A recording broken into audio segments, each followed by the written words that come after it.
ఎంత సపోర్ట్ చేసే హస్బెండ్ అయినా కూడా ఇప్పుడు ఇంకొకరితో స్క్రీనింగ్ మీద మనం రొమాన్స్ చేయడం కానీ ఇలాంటివన్నీ సీన్స్ చూస్తే అసలు వాళ్ళకి వచ్చే కోపం మామూలుగా ఉండదు. మీరు ఇంట్లో గొడవలు పడ్డం కానీ షూటింగ్ పరంగా నాకు ఒక 2-3 సార్లు అడిగారు. ఎందుకు అంటే షార్ట్ ఫిలిమ్స్లో ఎక్స్పోజ్ ఉంటుంది కొంచెం మోకాళ్ళ వరకు, ఇక్కడ కొంచెం అట్లా అదే ఇక్కడ వరకు ఎక్స్పోజ్ ఉంటుంది. సో అలాంటి ఎక్స్పోజ్ కూడా నేను ఫస్టే చెప్పేదాన్ని అనమాట. అంటే లిప్ కిస్ కానీ ఇట్లా. నేనేమంటున్నా అంటే ఒక ఆర్టిస్ట్ అన్నంగా ప్రతి రోల్స్ అనేది చేయాలా.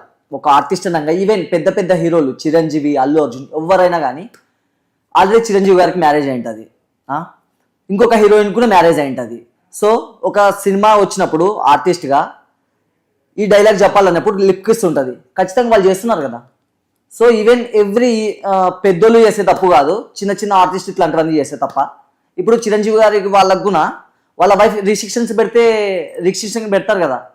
సో అర్థం చేసుకోవాలా ప్రతి ఒక్కరు. ఒక ఆర్టిస్ట్ అన్నప్పుడు ప్రతి క్యారెక్టర్స్ ప్రతి రోల్స్ చేయాల్సిందే. ఇప్పుడు మీకు ఒక జాబ్ రోల్ ఉంది, ఇక్కడ మీరు జాబ్ చేస్తున్నారు, మీకు ఇక్కడ జాబ్ చేస్తున్నారంటే ఇంటర్వ్యూ తీసుకోవాలా ప్రతిరోజు ఇంత. ఇలాంటి క్వశ్చన్స్ మాత్రమే అడగమని చెప్తారు మీ మేనేజరు. సో మీరు అలాంటి క్వశ్చన్ మాత్రమే అడగాల్సిందే. అలాంటివి కాకుండా వేరే అడుగుతుంది, మీకు జాబ్ ఫిట్ ఉంటుందా? లేదు కదా అట్లా. సో అదే విధంగానే ఒక ఆర్టిస్ట్ అన్నప్పుడు ప్రతి క్యారెక్టర్ చేయాల్సిందే, టైం సిచ్యువేషన్ తగ్గ.